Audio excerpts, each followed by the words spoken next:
কোথায় যাচ্ছি আমরা?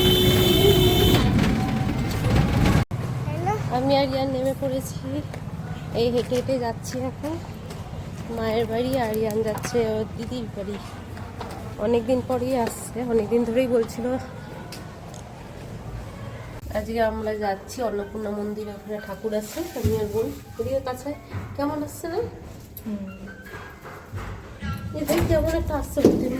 আমি আর বোন চলে এসেছিলাম ওই অন্নপূর্ণা মন্দিরের ওখানেই পুজো দেয়। এখানে দুখানা মন্দির হয়েছে, একটা মনসা ঠাকুরের মন্দির আর একটা বজরংবলী। তো মা বললো ওখানে গিয়ে দিয়ে স্টেশনে যেতে হবে, না অনেক তো ভিড় হবে আর লেটও হয়ে যাবে বাড়ি যেতে। তো আমি বোন দুজনেই চলে এসেছিলাম সন্ধ্যের দিকে। এসে ভালোই ফাঁকাই আমরা দুজনে ভালো করে পুজো টুজো দিয়ে বাড়ি ফিরলাম বলছি কি, একটু ফুচকা খেলাম ওখান দিয়ে। আর মায়ের জন্যও নিয়েছিলাম, নিয়ে ঠিক একটুখানি গেলাম ঘাটের দিকে। আজ দেখি ঘাটটা পুরোই খালি, নাহলে অন্য টাইমে না প্রচুর ভিড় থাকে আর মানুষের সবাই এসে বসে থাকে আড্ডা দেয়। এই দিয়ে ঠিক আমি আর বোন যাবো বাড়িতে। তারপরে দেখি ইয়ান কি করছে, ওকে তো খাইয়ে এসছিলাম।